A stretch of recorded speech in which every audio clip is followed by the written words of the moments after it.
जय हिंद दोस्तों। इस वीडियो के माध्यम से अभी हम कवर करेंगे लुसेंट ऑब्जेक्टिव का बुक, जिसमें हमारा चल रहा है वैदिक संस्कृति मीन्स हिस्ट्री।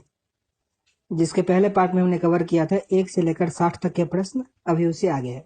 तो आज का पहला प्रश्न है, ऋग्वेद के किन 6 मंडलों को वंश मंडल या गोत्र मंडल कहा जाता है? तो दूसरे मंडल से 7वें मंडल तक को वंश मंडल या गोत्र मंडल कहा जाता है, दूसरे और 7वें मंडल को। किस वेद में जादुई माया और वशीकरण का वर्णन है? जहां भी जादुई का बात हो या आधुनिक हो तो अर्थवेद। अर्थवेद आंसर होगा डी। आर्य शब्द इंकित करता है। आर्य शब्द का मतलब क्या होता है? श्रेष्ठ वंश को। श्रेष्ठ वंश को अंकित करता है आर्य शब्द से। ऋग्वेद में कुल कितने मंडल हैं? ऋग्वेद में मंडलों की संख्या है 10। ऋग्वेद में टोटल 10 मंडल है। आर्य समाज में संभवतः कौन आए? मीन्स आर्य समाज में संभवतः कहाँ से आए? तो वो कहाँ से आए थे? मध्य एशिया से। मध्य एशिया का अगर देश पूछे आपसे तो वो हो जाएगा कजाकिस्तान, जिसकी राजधानी कहाँ है? मीर सुल्तान। कजाकिस्तान का राजधानी मीर सुल्तान। कौन सा देश अंशतः गद्य रूप से रचित है? कौन सा देश मुख्यतः गद्य रूप में उसका लिखा गया है? तो वह है यजुर्वेद। यजुर्वेद आंसर है बी।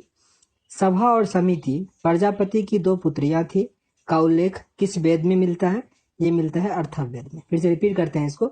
सभा और समिति प्रजापति की 2 पुत्रियां थी, इसका उल्लेख किस वेद में मिलता है? यह है अर्थवेद में।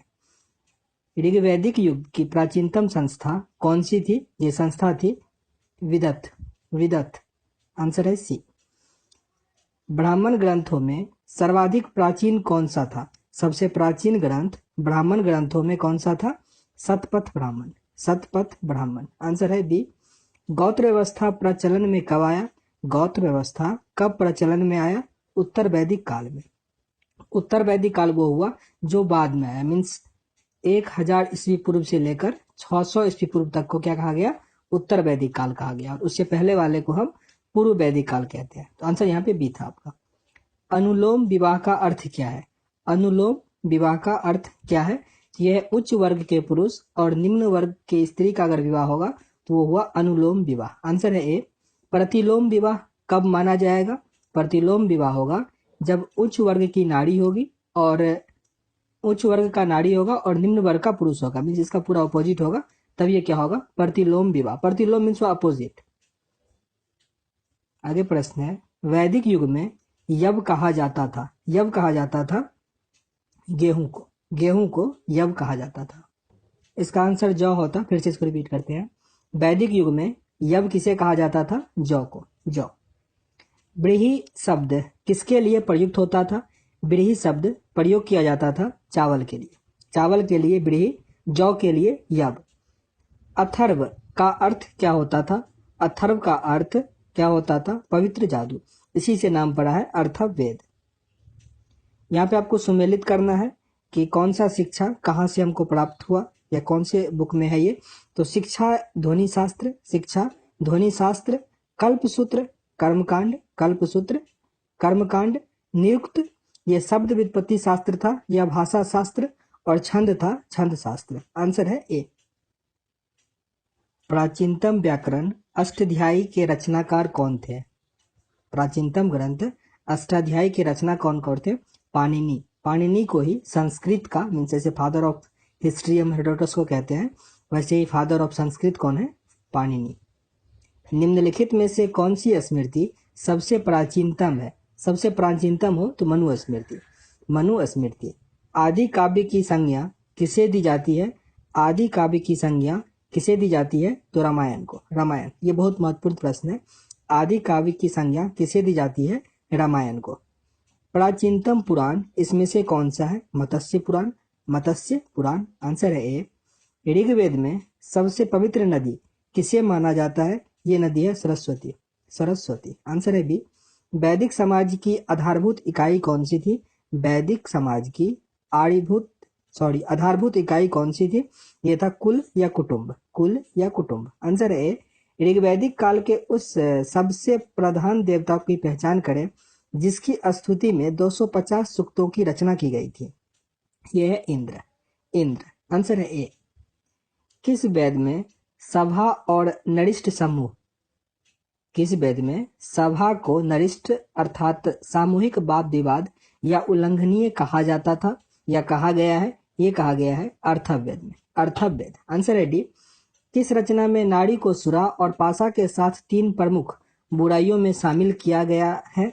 ये शामिल किया गया है मैत्रेयनी संहिता में। मैत्रेयनी संहिता में। उत्तर वैदिक काल में किस देवता को सर्वोच्च स्थान प्राप्त है? प्रजापति।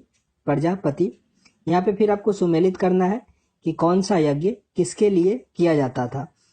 पहला है राजयूष यज्ञ। ये होता था राजा के सिंहासन आरोहण से संबंधित यज्ञ था। अश्वमेघ यज्ञ, ये था राजनीतिक शक्ति बढ़ाने के लिए किया जाने वाला यज्ञ। वाजपेयी यज्ञ, ये था शौर्य प्रदर्शन व प्रजा के मनोरंजन के लिए किया जाने वाला यज्ञ।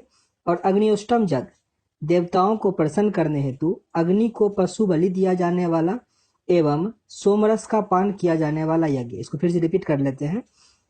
राजस्यु यज्ञ का मतलब होता था राजा को मतलब राजगद्दी मिलेगा।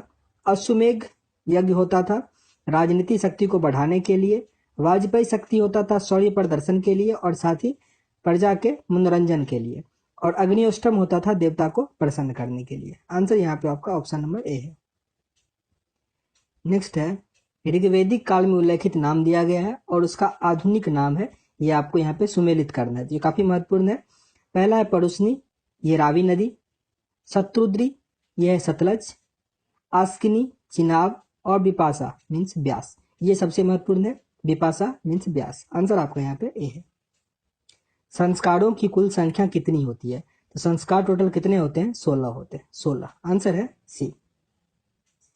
फिर सुमेलित करना है जिसमें दिया गया ब्रह्म विवाह, यह समान वर्ग या जाति का विवाह। देव विवाह, इसमें पुरोहित या पारिश्रमिक से मिले कन्या के साथ विवाह।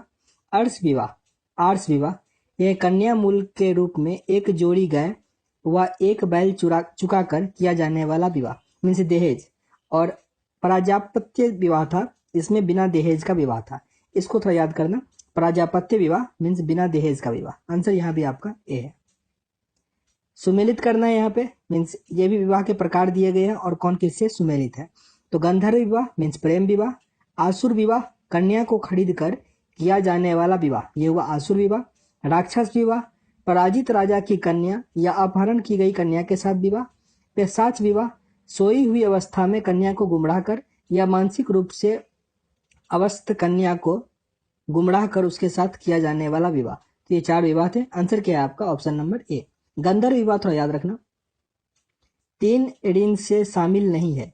3 ऋण में इसमें से कौन सा शामिल नहीं है? मातृ ऋण। मातृ ऋण मीन्स मेनली ऋण में शामिल नहीं है। ऋग्वैदिक काल से सबसे मातृभंड संस्कृति कौन सी? अच्छा पहले इसको देख लो, 3 ऋण में कौन शामिल है? तो देव ऋण, पीड़ित ऋण और ऋषि ऋण, ये तीनों ऋण में शामिल है जबकि मातृ ऋण नहीं है। ऋग्वैदिक काल से संबंधित मृदभांड संस्कृति है। मृदभांड संस्कृति है गौड़वर्गीय मृदभांड संस्कृति। आगे प्रश्न है 94। उत्तर वैदिक काल से संबंधित मृदभांड संस्कृति है। उत्तर वैदिक काल से संबंधित मृदभांड मीन्स संस्कृति संबंधित है चरित्र धूसर मृदभांड संस्कृति से। आंसर है बी। हरियाणा प्रांत में चरित्र धूसर मृदभांड स्थल किस स्थान पर हाल में किए गए उत्खननों से प्रकाश में आया है? ये उत्खनन हरियाणा के कहाँ किया गया था? ये था भगवानपुर। भगवानपुर। आंसर है बी। प्राचीनतम विवाह संस्कार का वर्णन करने वाला विवाह सूक्त किसमें पाया जाता है? ये पाया जाता है ऋग्वेद में। प्राचीनतम विवाह संस्कार का वर्णन करने वाला विवाह सूक्त किसमें पाया जाता है? ऋग्वेद में। ऋग्वेद में अघन्य मीन्स वध योग जो नहीं है शब्द का प्रयोग किसके लिए किया गया था? ये प्रयोग किया गया है गाय के लिए। गाय के लिए मीन्स गाय को वध नहीं किया जाएगा। ये किस वेद में है? ऋग्वेद में है। आगे दिया गया है सुमेलित की मीन्स करना है आपको। संगृहीत मीन्स ये किसको कहा जाता था? ये आप मीन्स वो जो एक पोस्ट होता है वो किसको संगृहीत के पोस्ट से नवाजा गया, तो वो कोषा अध्यक्ष को कहा जाता था। भाग दूध ये कहा जाता था जो कर का संग्रह करता था, टैक्स करता था।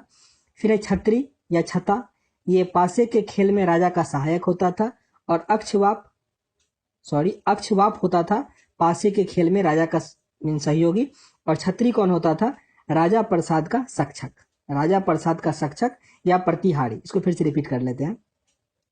अक्षवाप होता था पासे के खेल में राजा का सहायक, इसको थोड़ा याद रखना। अक्षवाप। छता या छत्री ये प्रतिहारी या राजा का सक्षक था।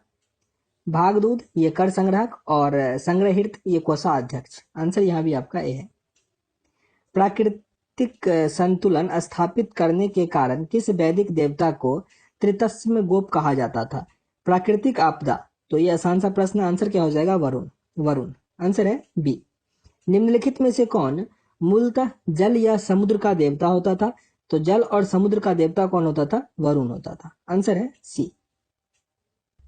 तीन क्रमों में तीनों लोक को माप लेने के कारण किसे उपक्रम कहा गया? विष्णु को। विष्णु को उपक्रम कहा गया। क्यों कहा गया?